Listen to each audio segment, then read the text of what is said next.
noches, estimada comunidad. Sean todos bienvenidos a nuestro nuevo webinar. Mi nombre es Kenzie Piña y soy miembro cofundador del Club de Geolatam. Antes de iniciar, quiero agradecer a las empresas que nos están apoyando: SSI, Soluciones de Software Inteligente de México, Movistar Chile, Op Associate Chile, AVE Diseño Chile. Hoy queremos hacer una conversación muy enriquecedora para todos ustedes que nos han seguido y desean ir avanzando en el conocimiento de la gestión del dato.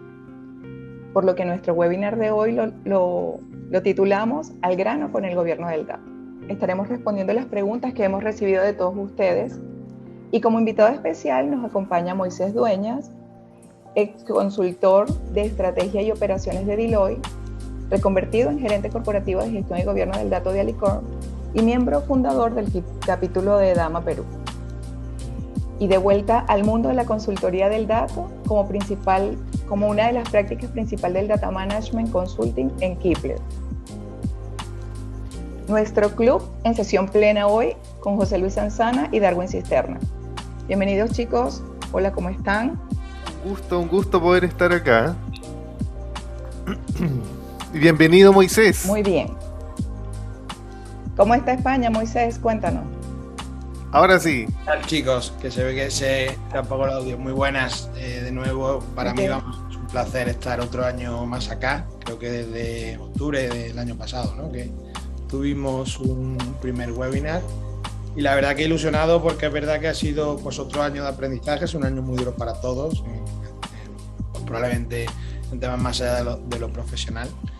Y bueno, pues con ganas de responder a esas preguntas que os ha estado enviando la comunidad, que yo creo que va a ser un aprendizaje para todos.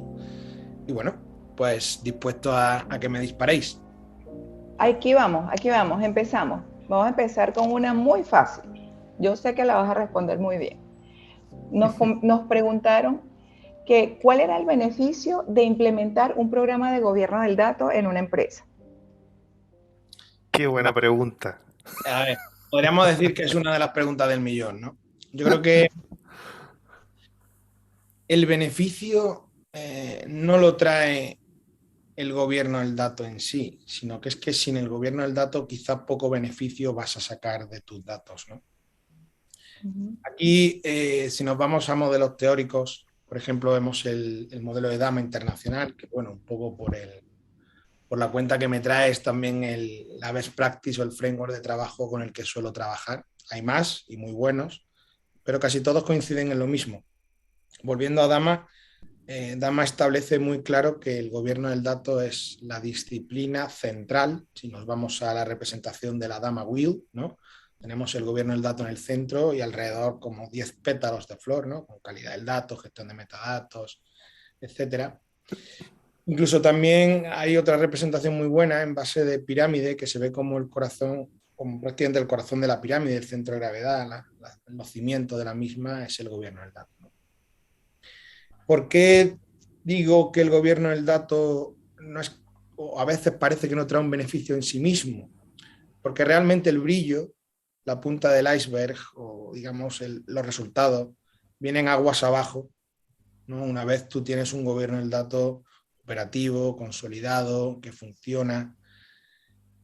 Per se el gobierno del dato lo que te da quizá es la capacidad de sentir, el beneficio que te dé es la capacidad de sentir que todo está controlado, que todo tiene un orden, ¿no?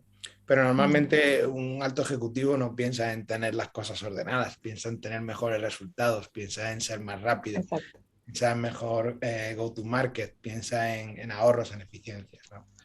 Entonces, el gobierno del dato lo podemos entender como un habilitador absolutamente necesario para poder conseguir o para poder tener éxito en una estrategia de datos, una transformación digital, en un Data Analytics Journey o similares, ¿no? Yo creo que es parte de la clave, es parte también del por qué a veces el gobierno del dato se entiende como el patito feo, ¿no? De todas las disciplinas del dato, de todas las actividades que hay que realizar en torno a la gestión de los datos dentro de una compañía.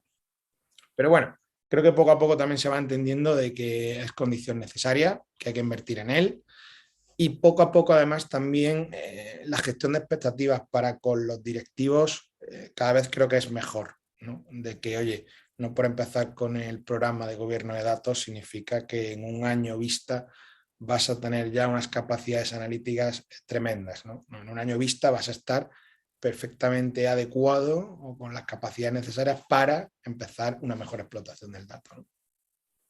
Sí, ahí va por un tema también, creo yo, de setear las expectativas con respecto al programa.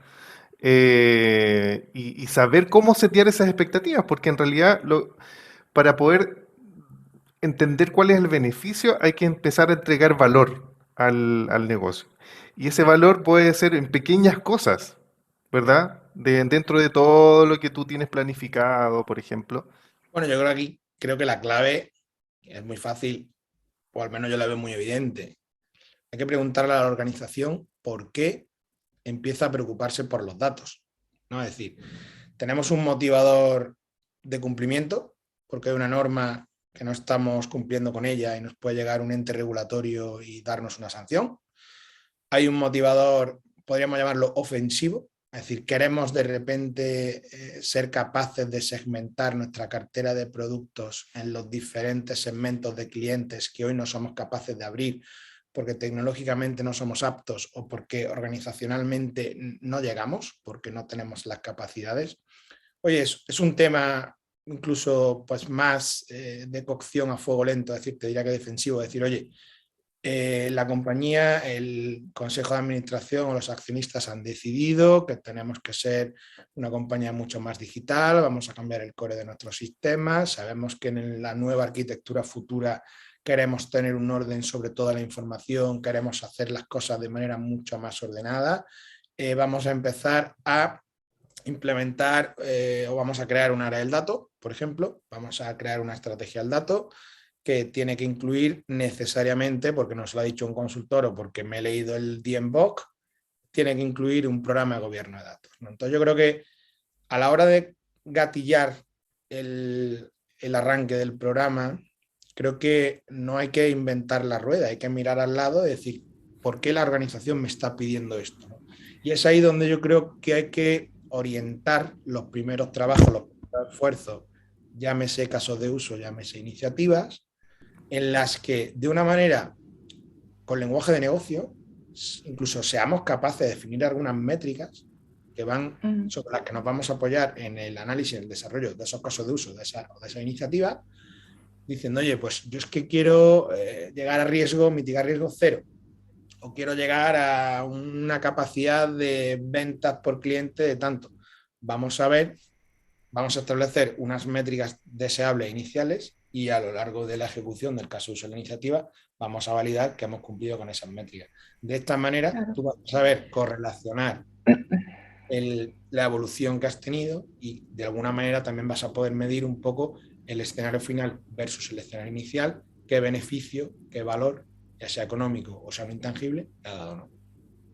Ahí, Moisés, me pongo en el punto cuando se está iniciando el tema del data governance en una organización y como tú decías, a un alto ejecutivo le importa es las ventas, le importa es lograr sus objetivos, no le importa el orden, no le importa cómo lo hagas, lo importante es que se logre el objetivo de la empresa.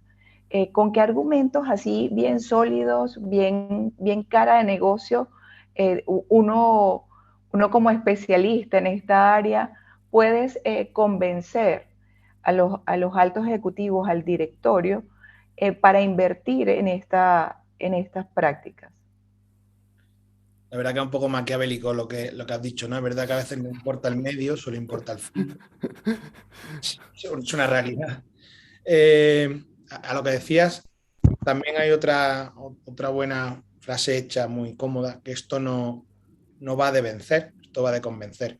Entonces, al final, la forma más fácil de saber convencer a un directivo, mando medio, cualquier persona en la organización, es identificando, por ejemplo, algunos puntos de dolor que hay hoy que se podrían solucionar con una mejor gestión del dato. Siempre puedes traer a la mesa ejemplos de compañías de fuera. Siempre puedes hablar de por qué Uber vale lo que vale si es una empresa de taxis. ¿No? Uber vale lo que vale porque tiene la información de oferta y demanda de movilidad urbana más importante del mundo. ¿No? Entonces, puedes hablar de que hemos tenido épocas en las que el transporte era el poder. No, hablamos probablemente de los siglos XVI y XVII, hablamos de épocas en las que la fuente o los recursos energéticos fueron el origen del poder, ¿no? Probablemente hablamos ya de siglo XIX, siglo XVIII, siglo XX. Hoy en día creo que empieza a estar ya fuera de toda duda que la información es poder, que la información es una ventaja competitiva. Esto es mucho más abstracto, es mucho más difícil. Quizá este enfoque sea más para directivos un poco pues, más puestos al día, que sean más believers y que crean, digamos, ciegamente que es el camino, aun sin haber visto el porqué. Un enfoque mucho más práctico a veces y mucho más útil es, como ya te decía antes, identificando dónde nos duele hoy por no tener una adecuada gestión del dato o de la información y ver de qué manera sencilla, sin una alta inversión, se puede mejorar mucho, se puede lograr mucho con una inversión muy baja. Yo creo que hay dos enfoques según pues, la cultura, el mindset de nuestra organización, del liderazgo, del top management de la organización, pues es recomendable uno u otro, ¿no? Al menos para arrancar. ¿Servirá quizás en ese caso también de definir pilares estratégicos los cuales van a atacar este plan de gobierno? Quizás ahí podrían verlo como algo más tangible o quizás visualizar los beneficios que van a tener a un futuro. Independiente que, como tú dices, muchas veces tienen que creer en que esto va a provocar un cambio bueno, pero definiendo los pilares quizás podría ser algo más visual. Yo fíjate, Darwin, que no soy muy fan en general de la palabra estrategia, estratégico. Creo que al final muchas veces suenan a palabras vacías y etéreas que no nos llevan a ningún lado. Te pongo un ejemplo, y esto es un ejemplo pasado que viví. Una compañía que vende tanto como B2B como B2C, ¿vale? Y el canal B2C al final tiene un intermediario, un distribuidor. Antes de la pandemia, imaginaros esto, el impacto que tuvo después, lo podréis calcular ahora en un minuto. Antes de la pandemia nos dio por analizar dentro del maestro de clientes, ¿vale? ¿Cuántos clientes tenían un número de teléfono correcto? Por correcto me refiero a que tenga la taxonomía adecuada, a que el número de teléfono esté vigente, que no sea una línea ya cerrada, ¿no? No llegaba ni al 23% de los clientes B2C con número de teléfono. Y esta compañía hacía venta telefónica. Es verdad que era una venta, digamos, residual, era una venta que era como la última manera de vender cuando el presencialismo no llegaba o cuando la ruta no conseguía llegar al punto de venta. Pero claro, veíamos que al final, oye, pues no estamos vendiendo más, probablemente porque no tenemos la información como debiéramos. Total, que montamos un pequeño ejercicio, un caso de uso muy simple, que al final lo que buscaba era motivar a los que empadronan a los clientes para que capturen también su número de teléfono.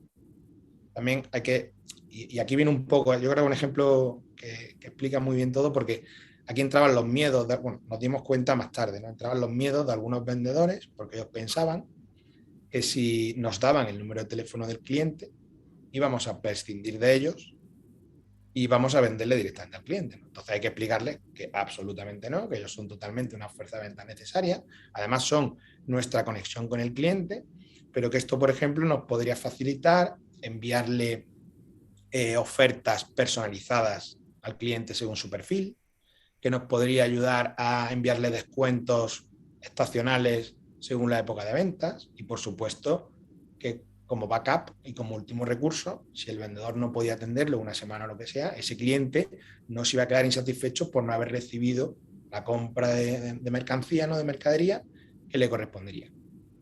Total, que llegamos a unos porcentajes de completitud de número de teléfono del orden del 80-90%. El volumen de venta telefónica aumentó muy considerablemente. Y lo mejor dentro de lo malo es que llegó el COVID. Y tú imagínate, cuando llega el COVID y no puedes atender presencialmente. Si no hubiéramos hecho eso, y no era uno de nuestros motivadores iniciales, obviamente no estaba en la previsión de nadie que llegase un virus que nos rompiese la vida a todos, ¿no? Pero Que nos fijaros, hiciera tan tecnológico. claro, fijaros cosa que también tú ya tener una información que no cuesta, si es que no cuesta, tener la información bien, es un tema de hábito, es un tema de concienciación desde al productor de la información, al custodio, al responsable funcional si ya está nombrado, incluso al consumidor. Cuando el consumidor ve que la información no es apta, no tiene que él descargársela, arreglarla a mano en local y trabajar en ella. Oye, levanta la mano, habla con el custodio, vamos a arreglar la información. Entonces, ejercicios como este, que son ejercicios totalmente de negocio, son los que de verdad rompen moldes, se cargan cualquier paradigma o tabú con el dato y ayuda a que aumente la colaboración, se mejore la predisposición al cambio, la gente empieza a abrazar el dato como un aliado, no como esa cosa de TI que no va conmigo, que yo hago mi chamba y no. Entonces yo creo que más que hablar de pilares estratégicos, yo creo que al final son palabras vacías. A mí me gusta empezar con la práctica, me gusta empezar con un ejemplo, con una iniciativa, con un caso de uso, que yo creo que es la forma en la que vas a convencer más rápido y en la que tanto sea tu top management believer, o sea, de la vieja escuela, ¿vale? A todos te lo vas a meter en el bolsillo. Entonces, Mira, definir el caso de uso que más te duele, en el fondo, quizá en el momento. Buscar un punto de dolor, buscar dónde una oportunidad de mejora.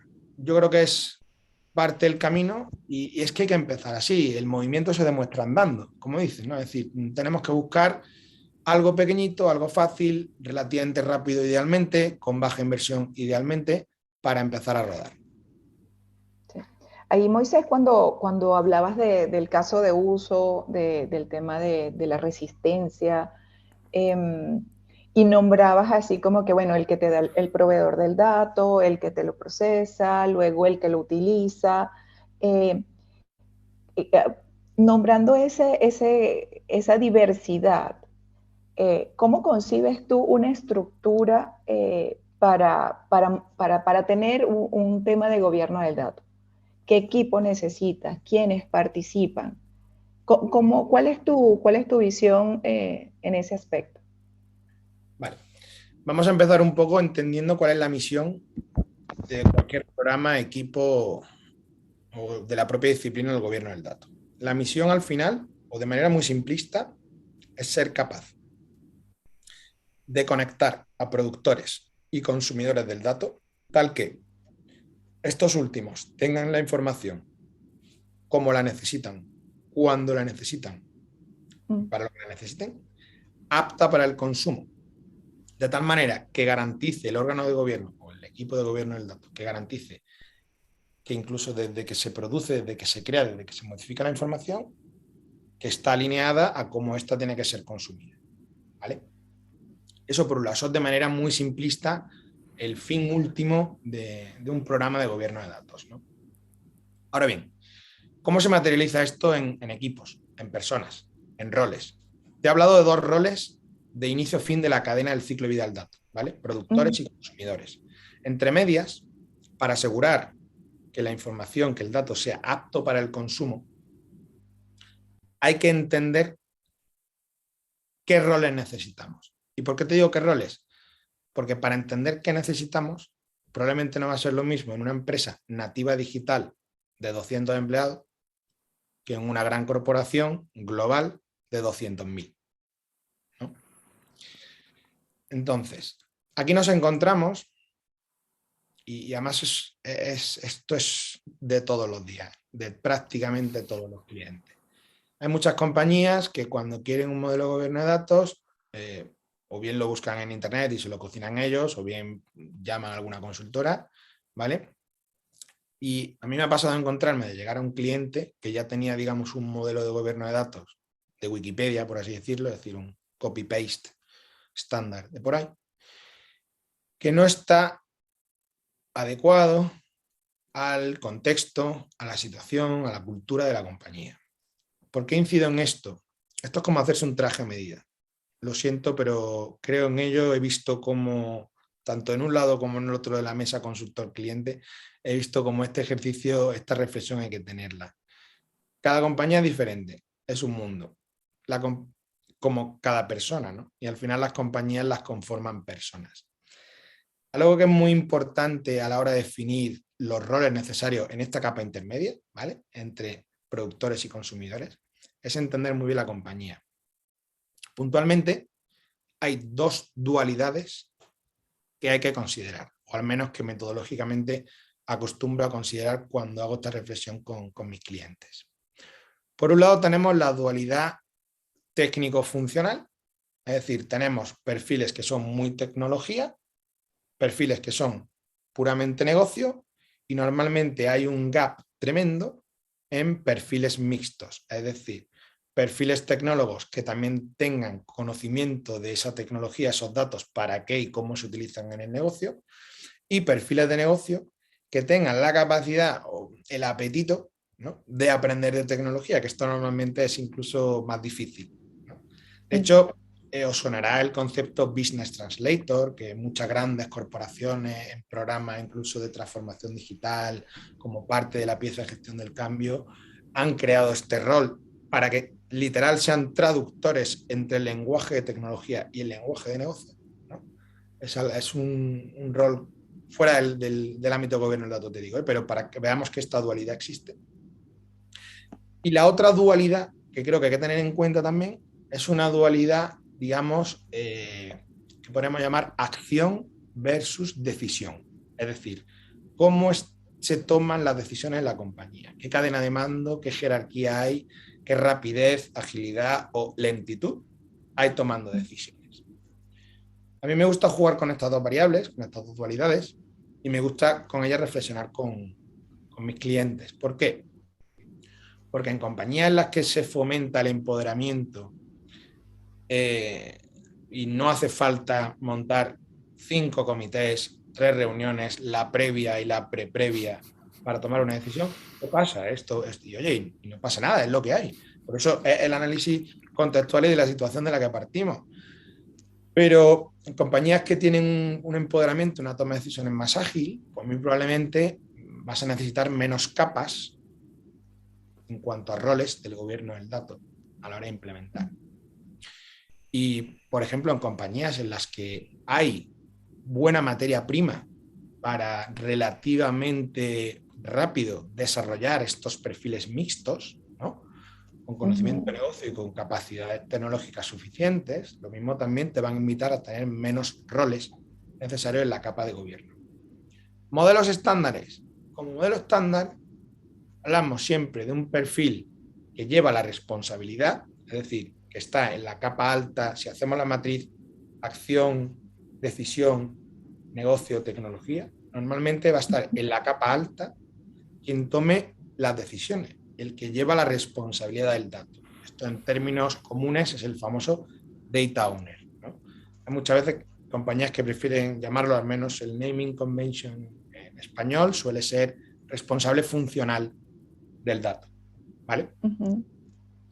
Al final, este rol lo que tiene que asegurar es que los datos tienen visión de negocio, que los datos, cómo hay que adecuar los datos, qué hay que hacer con la información para que sea apta para el consumo del negocio. Normalmente, este rol, por perfil del candidato, entre comillas, ¿no?, quién tiene las decisiones en la compañía, quién es capaz de saber, normalmente son perfiles bastante, no te voy a decir jerárquicos, pero con bastante experiencia, ¿vale? Y normalmente suelen ser perfiles, esto no tiene por qué ser siempre así, pero la amplia mayoría de compañías son perfiles que no son amigos de la tecnología. Y si me apuras, no son perfiles que entren a descargarse información. Suelen ser incluso ellos consumidores de datos, porque tienen su equipo que les preparan sus reportes, que les da seguimiento. Es decir, suelen ser perfiles pues, mucho más avanzados, mucho más experimentados, y normalmente no tienen esa capacidad de acción, ni ese conocimiento tecnólogo. Ahí viene la segunda gran figura, ¿no? de los conocidos modelos de gobierno que vemos en cualquier framework o de cualquier consultora o de cualquier estándar, que es la figura del data steward o custodio del dato. Me gusta mucho más el término custodio, o sea, en español lo utilizo bastante porque creo que refleja muy bien que al final es este guardián. Incluso si nos vamos al inglés, steward también puede llegar a tener una traducción como camarero, y hay muchas veces que podemos entender el consumo de información como un restaurante, que llega el consumidor a la mesa, ¿no? Y está pidiendo su orden, su plato, su comida, y en cocinas están los productores, ¿no? Y al final el que alinea, oye, no, es que quiero el filete al punto, ese detalle lo da el camarero normalmente, ¿no? Entonces, los stewards, los custodios, normalmente son el rol que complementa esta primera figura. Suelen ser roles mucho más jóvenes, suelen ser roles mucho más abiertos a la tecnología y son roles orientados totalmente a la acción. Son los que hacen que las cosas pasen. ¿Qué nos encontramos también a veces en compañías en las que la dualidad negocio-tecnología es muy amplia? Normalmente incluso vemos definiciones de technical data steward y functional data steward, ¿no? O business data steward. El custodio funcional y el custodio técnico. Ya te he nombrado dos roles y el segundo con una subdivisión de roles. ¿Qué más nos encontramos? Nos encontramos compañías que quieren implementar el modelo de gobierno más rápido, y lo que hacen es incluso crean una estructura superior al data owner, por ejemplo, ¿vale? Se le puede llamar Head of Data, Data Champion, Data Sponsor, hay muchos nombres por ahí, que precisamente lo que se busca es tener un rol con más peso, con más jerarquía dentro de la organización, para que ayude a abrir puertas y a dinamizar la permeabilidad del modelo de gobierno en toda la extensión de la compañía o en una parte de la compañía, pero de manera mucho más rápida. Habilitan conversaciones, habilitan decisiones, y muchas veces se encuentra también este rol superior, por ejemplo, que es prácticamente de negocio, es totalmente orientado a desatascar decisiones y a tomar decisiones. Entonces, me preguntabas, ¿cuántos roles vemos?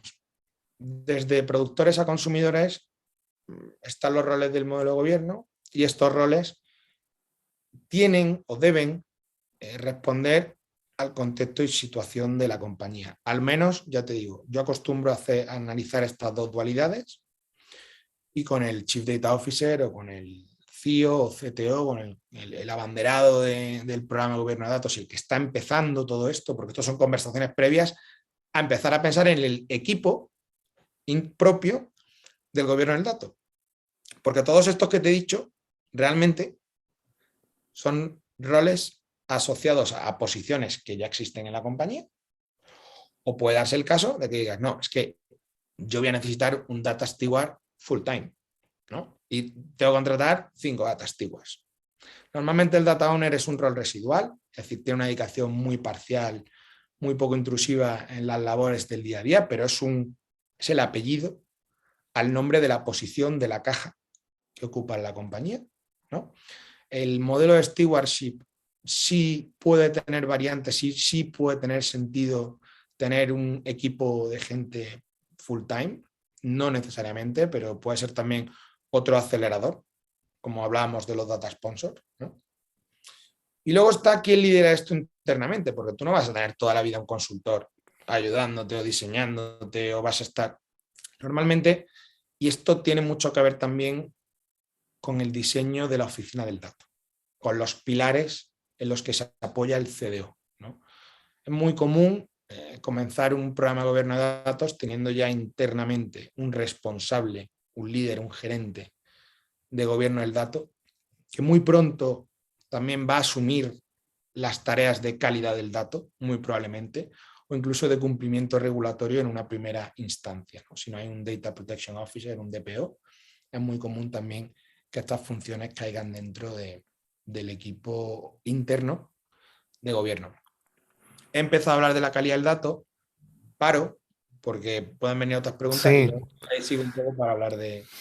sí, mira, en la misma línea, Moisés, porque nos quedan varias preguntas todavía por responder. En la misma línea tenemos ya los roles. Tú diste un barrido muy bueno de cuáles pueden ser los roles básicos que podemos tener, pero aparte de los roles necesitamos tener una estructura. Dentro de esa estructura del área de gobierno hablamos de un gobierno, un área centralizada, un gobierno centralizado. Hablamos también de un gobierno federado. ¿Cuándo, cuándo podemos aplicar uno u otro? O de repente no necesariamente tener los equipos de especialistas, por ejemplo, calidad, arquitectura, metadata, dentro de un área, única área de gobierno, sino que también pueden estar repartidos dentro de la misma organización. ¿Cuál ha sido tu experiencia sobre eso y qué nos recomienda? Bueno, yo creo que para arrancar, tanto si la concepción del modelo es centralizado como si es federado, hub and spoke, distribuido, hay muchas terminologías. Pero para arrancar, yo lo veo totalmente necesario, no lo he visto de otra manera nunca, el sí empezar a dotar un mínimo de equipo interno, ya pueda llamarlo central, corporativo, hay muchas maneras de nombrarlo, ¿no? Pero sí empezar a dotar un equipo interno al menos con la capacidad de liderar el programa de gobierno de datos y con empezar a medir la calidad del dato, porque la calidad del dato va a ser la brújula que nos va a estar orientando a si estamos haciendo las cosas bien y a tiempo, o si no las estamos haciendo ni tan bien ni a tiempo, ¿no? Conforme el modelo avanza y según, bueno, mejor dicho, conforme el camino avanza y según el modelo diseñado sea un modelo centralizado o un modelo federado, ¿vale? El músculo que vamos a añadir a la compañía en materia tanto de gobierno como de calidad, luego vienen los otros juguetes, ¿no? Empezamos a hablar de metadatos, empezamos a hablar de la calidad del dato, por supuesto la gestión de datos maestros es algo que normalmente ya las compañías venían trabajando, pero que hay que integrar con los nuevos roles definidos para el gobierno del dato, porque aquí, por ejemplo, y perdona que haga un pequeño paréntesis, en un modelo tradicional de MDM existían roles del aprobador, ¿no? El approver, por ejemplo. Normalmente es el requester, el contributor o provider, el approver y el poster, ¿no? Son los 4 roles clásicos de un modelo de MDM.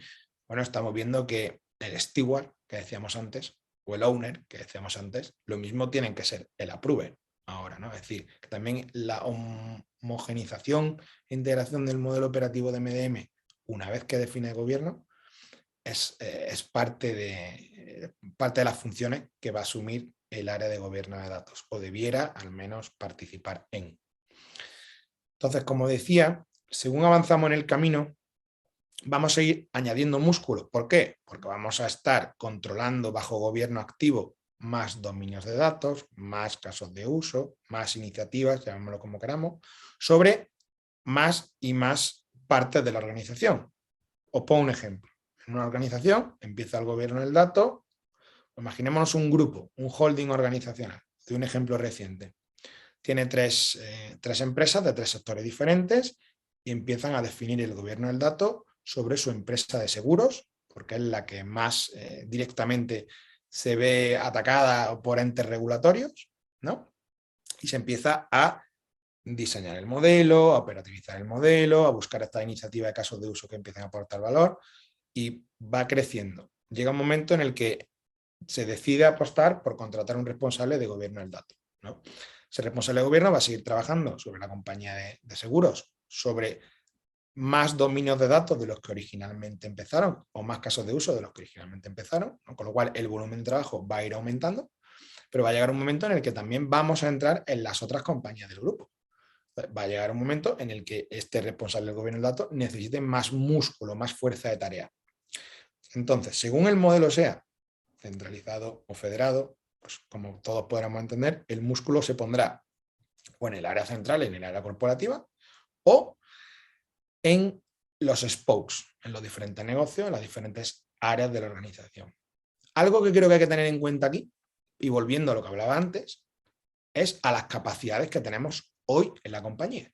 Es decir, si hoy tenemos en las áreas de negocio equipos con suficiencia técnica considerable, que tienen unas habilidades y unas capacidades para asumir tareas de análisis de calidad de datos, de definición y ejecución de reglas, de elaboración de reportes de la calidad del dato, pues perfectamente el modelo operativo que puedes contemplar como un modelo federado puede responder a que lo mismo hay que contratar un PAX para determinado negocio, determinada área, para que sea la contraparte de todo el equipo de gobierno, calidad de datos o digamos de la oficina del dato, ¿no?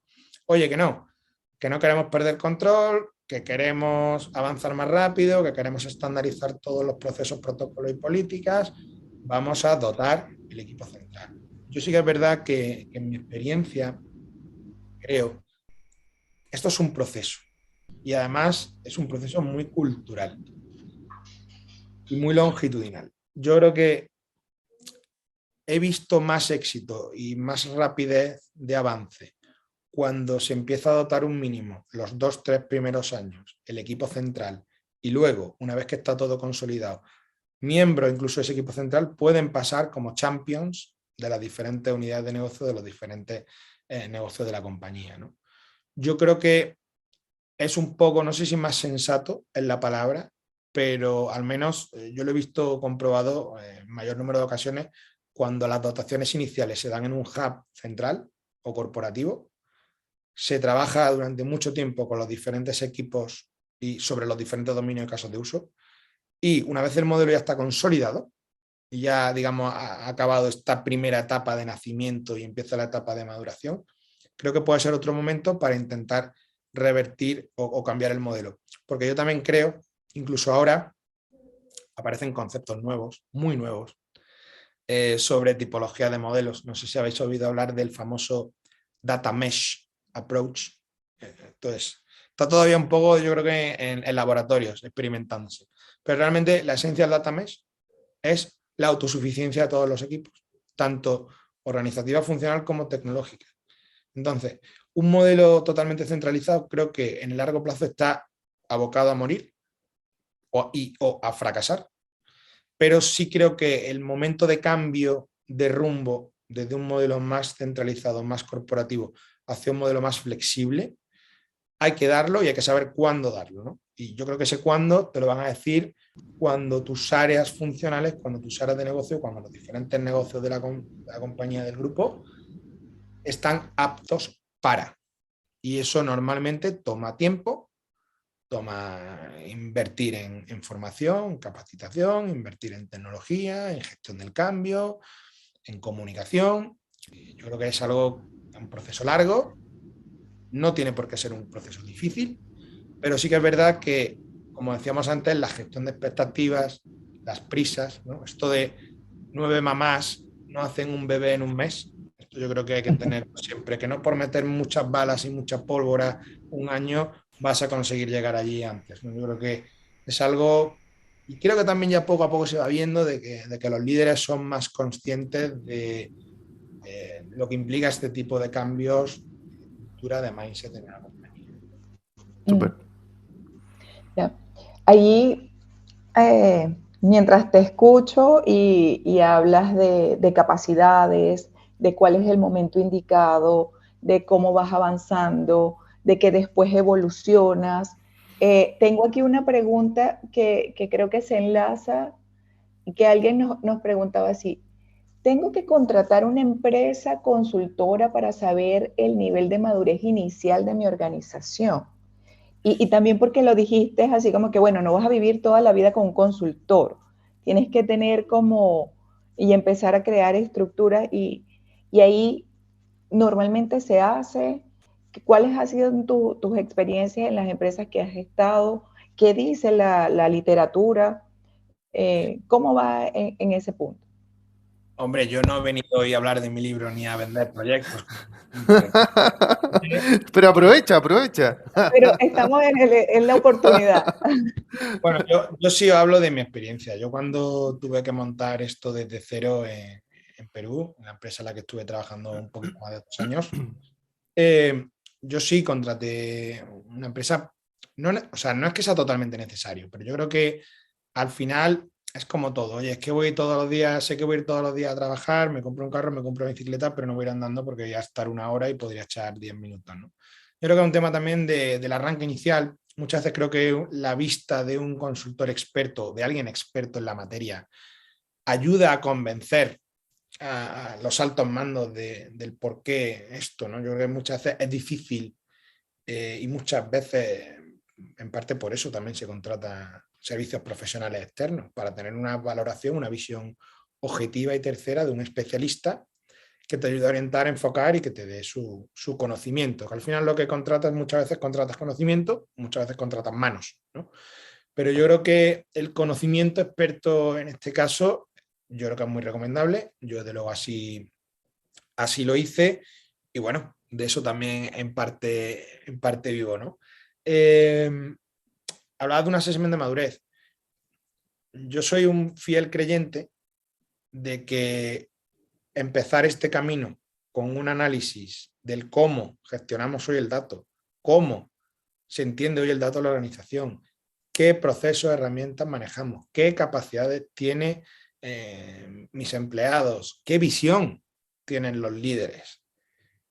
Creo que es muy recomendable para entender dónde estamos hoy, para incluso, y además esto es súper divertido, porque normalmente el cliente, cuando tú le presentas esto, por ejemplo, nosotros en Keepler tenemos una fórmula de madurez del dato bastante divertida, y creo que es diferente a lo que se ve por ahí. Al final representamos en una matriz la actitud versus la aptitud. Pero al final es una matriz, ¿vale? Y cuando tú ves el puntito en la matriz, pues abajo, a la izquierda, en el centro, y tú quieres verlo arriba a la derecha, imagínate, una representación clásica de aspirar a más. Y el cliente te dice, no, esto en 3 años estoy aquí. Y tú empiezas a bajar al detalle y dices, ahí estarás en 10 o en 5, ¿no? ¿Y a qué coste? Entonces, está muy bien el ejercicio porque también ayuda a setear, como volvemos como repetimos otra vez, setear expectativas. Incluso es una forma muy fácil o es un ejercicio que te ayuda a marcar bottom-up un plan de trabajo para mejorar y empujar hacia una mejor, en general, gestión del dato, que es como también muchas veces se entiende, pues esta palabra que muchas veces puede sonar también vacía, etérea, ¿no? Como estrategia, madurez del dato, ¿no? Pero yo creo que es un muy buen punto de partida. Creo que, bueno, la vez que yo contraté, digamos, o hice este proyecto contratando un tercero, a mí me sirvió muchísimo, a mi organización más. Ayudó muchísimo incluso a que el CEO y los vicepresidentes vieran dónde estaba cada vicepresidencia en cuanto a madurez digital, entendieran de que, oye, legal y cumplimiento no tiene las mismas necesidades que digital, ¿no? O sea, la vicepresidencia digital. Entonces, fue un trabajo bastante bonito porque hablamos con todas las áreas de la compañía, esos famosos que te decía antes, Darwin, esos famosos puntos de dolor, esa área de oportunidad, ¿no? Donde duele, cómo tiramos. Pues claro, levantamos una información buenísima para empezar a incluso listar y luego priorizar casos de uso, iniciativas, proyectos sobre los que ir trabajando con los usuarios, sobre los que aprender nuevas tecnologías, sobre los que estandarizar procesos, pulir silos de información. La verdad que es un proyecto y que también muchas veces las empresas quieren tener ya el análisis de madurez en un mes. Yo lo hice en 6 meses. Le tomé todo el tiempo. Igual Ahora, es complejo uno mismo verse los problemas, ¿no? Uno mismo claro, decir, oye, yo estoy fallando en esto otro. Por eso quizás también es bueno que un agente externo, experto, te diga cuáles son tus falencias y cómo puedes empezar este camino, ¿no? sobre todo, a ninguno nos gusta vernos feos en el espejo, eso está claro, ni en la foto. Pero es que no, esto no va a decir he fallado, estoy fallando aquí, es al revés. es qué gran oportunidad de mejora tengo aquí. O cómo me duele esto y qué bien que lo he identificado porque es que ni lo sabía. Muchas veces en estas conversaciones tiene un director en la misma sala con su gerente y con los analistas del gerente y el director se da cuenta que por pedir el reporte de cuentas todos los lunes a primera hora hay 2 analistas trabajando los sábados y los domingos. Imagínate. ¿Por qué? Porque la información no cuadra, entonces como la información llega tarde, luego se tiene que poner a cuadrar y dices, bueno, espérate, ¿por qué no cuadra la información? Oye, vamos a ver cuáles son las fuentes de información. Oye, vamos a ver cuáles son los descuadres. No, es que mira, es que resulta que este mes se ha creado un centro de coste nuevo, entonces a la hora de distribuir los gastos hay un monto que se queda sin alocar, con lo cual hay que volver a correr.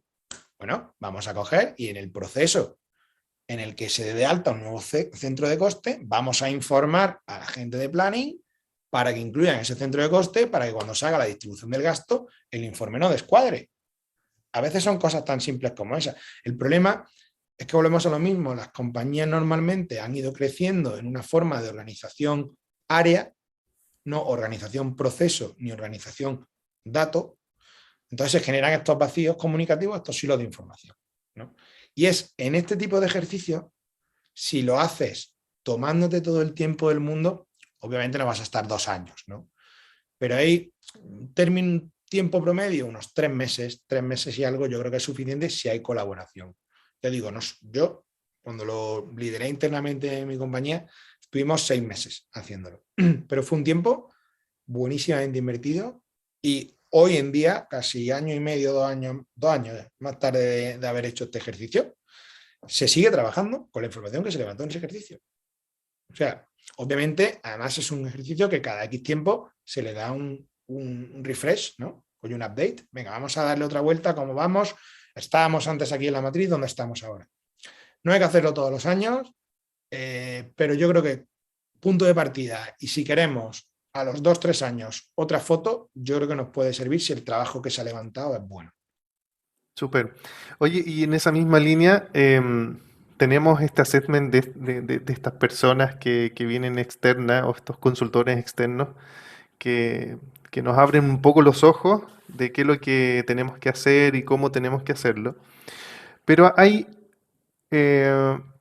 experiencias de varias organizaciones que aún haciendo todo esto, no logran cumplir o implementar un programa de gobierno de forma exitosa. ¿Por qué se debe esa problemática? ¿Qué crees tú? Mira, yo creo que los 2 motivos, razones principales en cuanto a la que más me he encontrado, uno suele ser por no hacer esta reflexión que os decía de qué roles hacen falta de gobierno para mi organización. Esto, coger un modelo de gobierno, copiar y pegar no funciona o no suele funcionar. Y 2, porque incluso aunque tú definas un modelo a medida, en sus inicios el modelo tiene que ser más un personigrama, es decir, adecuarse a la persona específica determinada, que un organigrama simétrico total. Obviamente, esto no puede estar así o no pueden mantenerlo todo el tiempo. A esa persona, imagínate, nosotros definimos un modelo en el que hay Data Champion, Data Owner y Data Steward, pero para un dominio de datos determinado no hay un Data Steward que sepa lo suficiente de negocio y lo suficiente de tecnología. Y ahí abrimos y ponemos Technical Data Steward y Business Data Steward. Imagínate, ¿vale? Pero con el asterisco de decir, oye, este Business Data Steward tiene que ser capaz de hacer las funciones del Technical Data Steward en 1 año o en 2 años. Y lo voy a entrenar. Y le voy a enseñar, ¿no?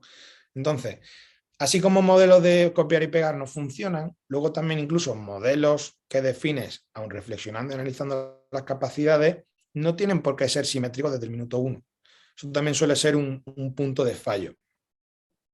Otro punto de fallo, que no se vende bien, que la comunicación no es buena, que los líderes no creen en ello. Porque al final tú piensas, me van a pagar lo mismo, yo soy el director de ventas, ¿vale? Y de repente me viene esto del dato diciendo que ahora yo voy a ser el responsable de los datos, que voy a tener más responsabilidad, más funciones, que además, oye, que dicen que es poco, que son 5, 8, 10 horas al mes mis nuevas funciones, ¿no? Que luego hay que ver si es más. Ya el tío está dudando, no se lo cree del todo. Dice, ¿y voy a cobrar lo mismo? ¿Por qué? Pues normalmente esas situaciones que se dan, tienes que tener al jefe de esta persona en cuestión muy bien alineado para que hable con su reporte y le diga, oye, es que esto es necesario, tío. Es que eres parte de un todo. Es que la compañía está apostando por el dato. Y para este set de datos, te estamos dando a ti el poder, la capacidad, la responsabilidad, y llévala con orgullo, ¿sabes? De que eres el que más sabe de esto y te necesitamos. Entonces, esa comunicación asertiva, el ser capaz de convencer a toda la cadena de roles, es fundamental. Hay compañías que además llega un momento ya de madurez necesaria en el que incluyen dentro de los planes de incentivos o del bono variable de los roles asociados al gobierno del dato, incluso algunos por fuera del gobierno del dato, incluyen métricas de calidad del dato, por ejemplo, incluyen métricas de remediación de incidencia de datos, ¿no? Porque al final es parte de su rol. Aunque su posición tenga ese rol y el de antes, ¿no? Pero es parte de... Entonces, yo creo que el otro gran motivo de fallo es que no se consigue ponerle el cascabel al gato en el sentido de que la gente entienda que lo que está haciendo es importante y que también vea que tiene un valor y que incluso para evitar que no se haga, pues se ponga esta medida, este cortafuego de, oye, vamos a vincular también parte de tus incentivos a esto. Hay compañías que incluso, en una primera instancia, en vez de penalizar, entre comillas, el bono, lo que hacen es dar un incremental al que mejor haga estas funciones, que también suele funcionar muy bien. Sí, ahí justo en esa respuesta que diste, llenabas un poco unas preguntas que teníamos como cómo medir, porque cuando dices, bueno, alguien falló, no pudo implementar un programa de gobierno, no mediste, no te diste cuenta de cómo tenías que ir avanzando, entonces decías, bueno, tienes que tener unas métricas. Cómo identificar cuáles son esas métricas, y también decías, cómo le llegas tú al de ventas diciéndole que tiene más funciones y tienes que saberlo vender bien. ¿Cómo implementas una gestión del cambio?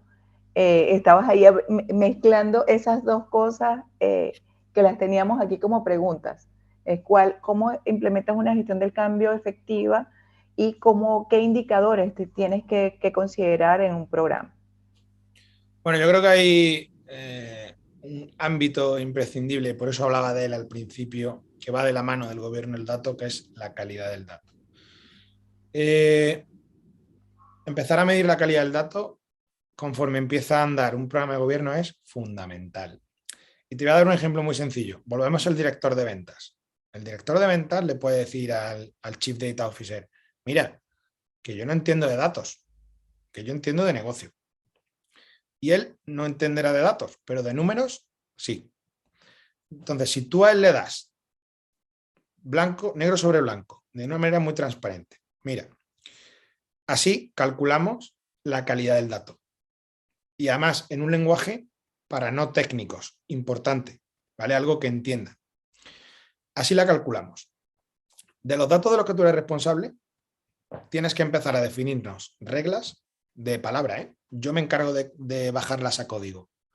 Tienes que definir reglas para que esto no pase, reglas de negocio. Lo mismo una regla es tan fácil como, oye, necesito que los que ingresen los números de teléfono de mis clientes, que lo ingresen sí o sí, y el número de teléfono tiene esta taxonomía. Y un número de teléfono no puede empezar por 1, solo puede empezar por 9 o por 6, o por como sea, ¿no?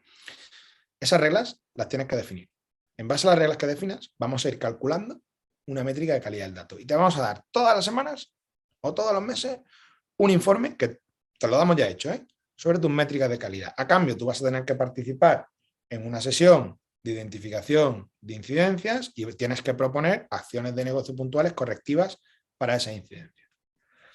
Así empiezan incluso los que no son técnicos a poder participar y poder ver si están desarrollando bien o están desarrollando mal.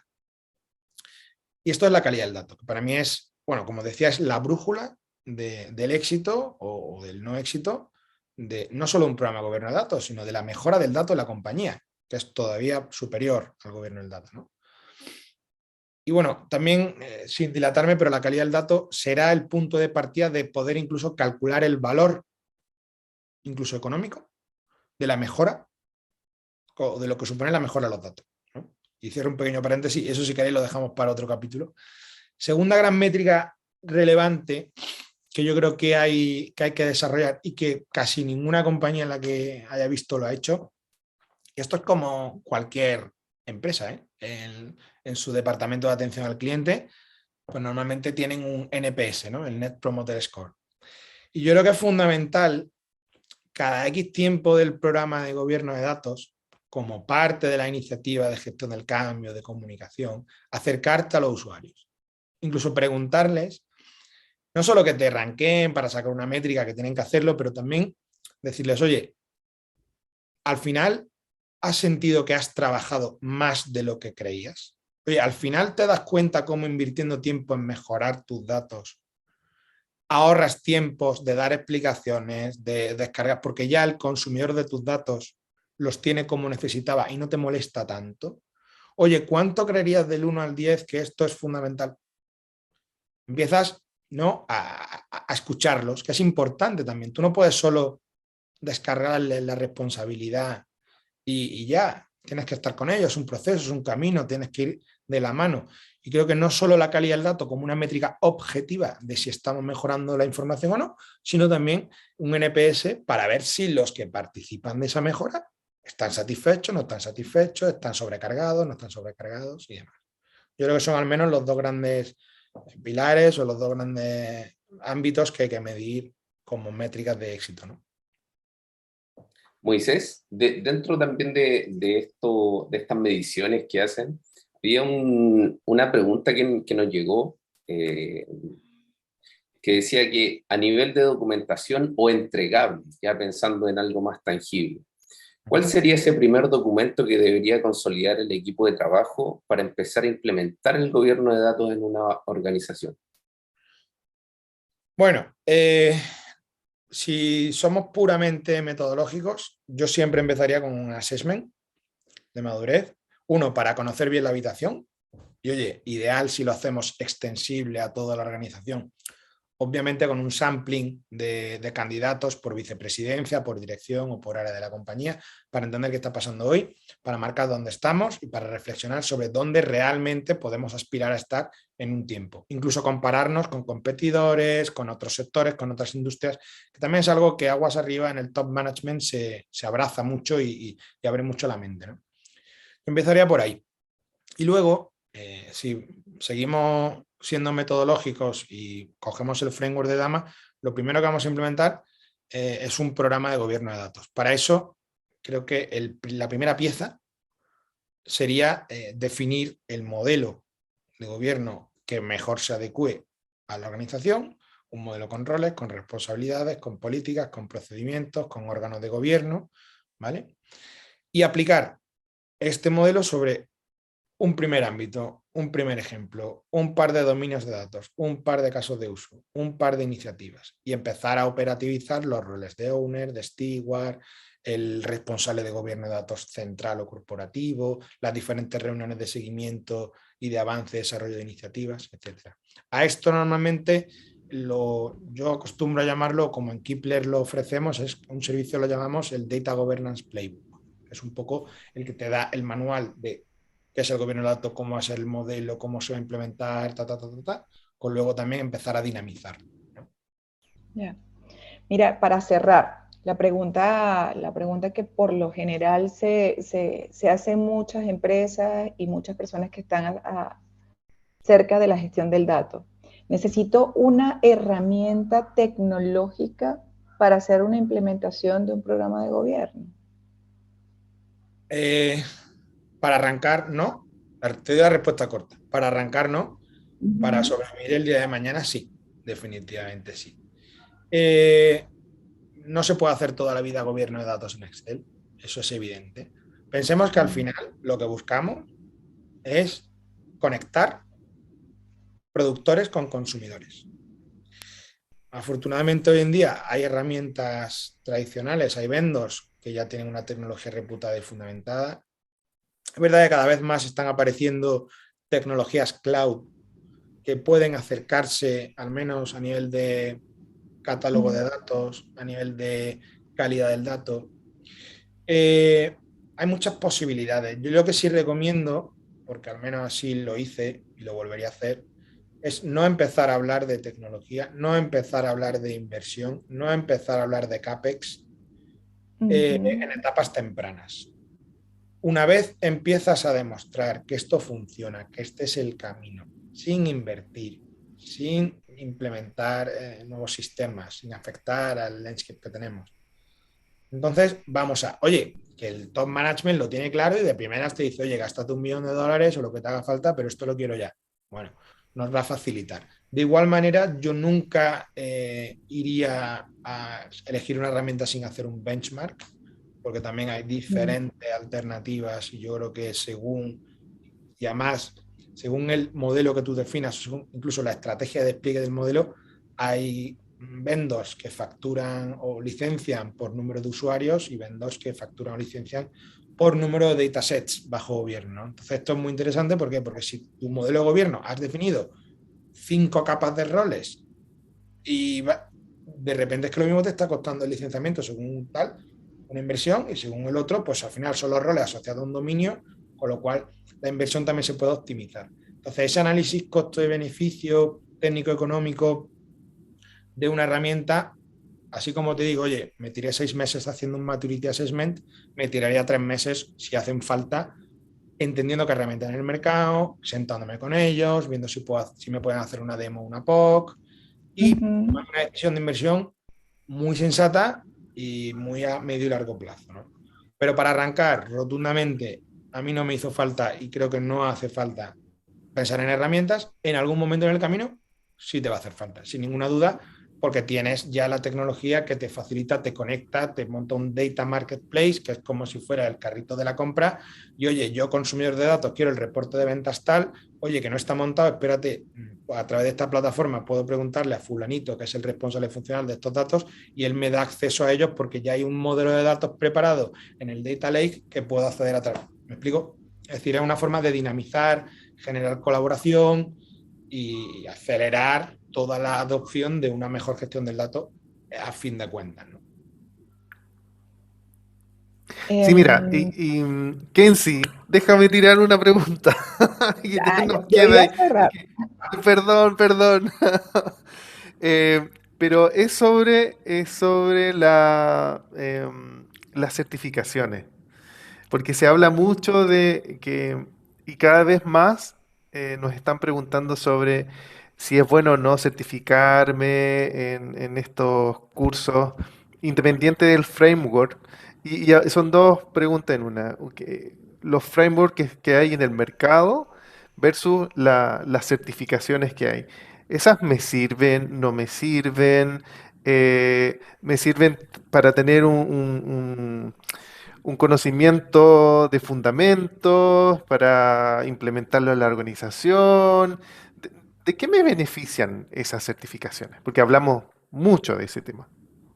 Bueno, yo creo que aquí viene mucho, y esto no va del huevo o la gallina, esto va de cuál es el motivador de una certificación. Es decir, buscamos una certificación por posicionamiento, para mejorar el currículum, para crecer profesionalmente con nuevas oportunidades laborales. Es verdad que cada vez más se ven vacantes, se ven ofertas de empleo en las que te hablan, por ejemplo, oye, se valorará el CDMP de Dama Internacional como tal.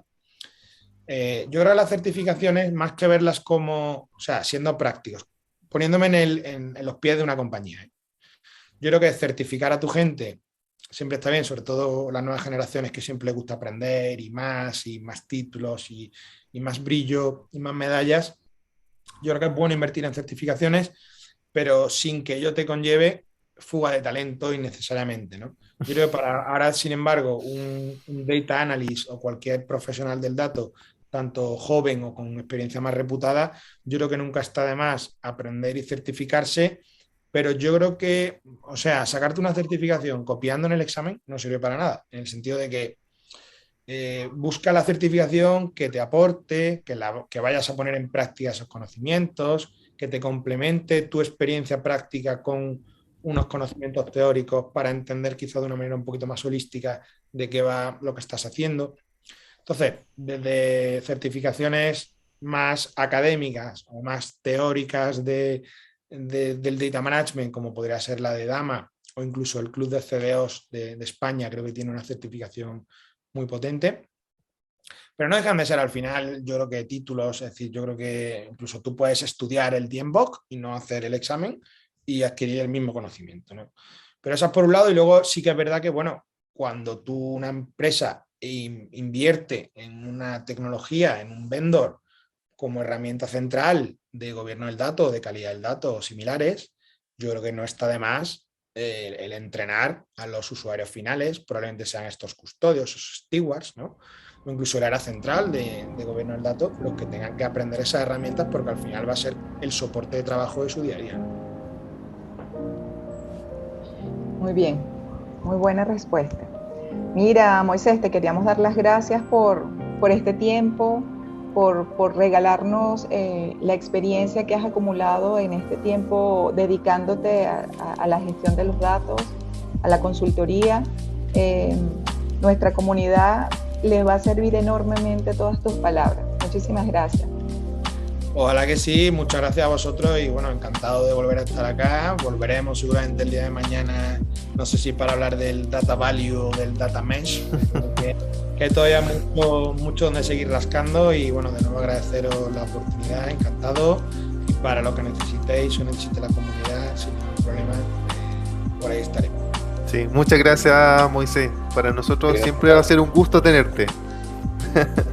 Estamos. Cuidaros mucho. Un abrazo, que estén muy bien. Cuídense.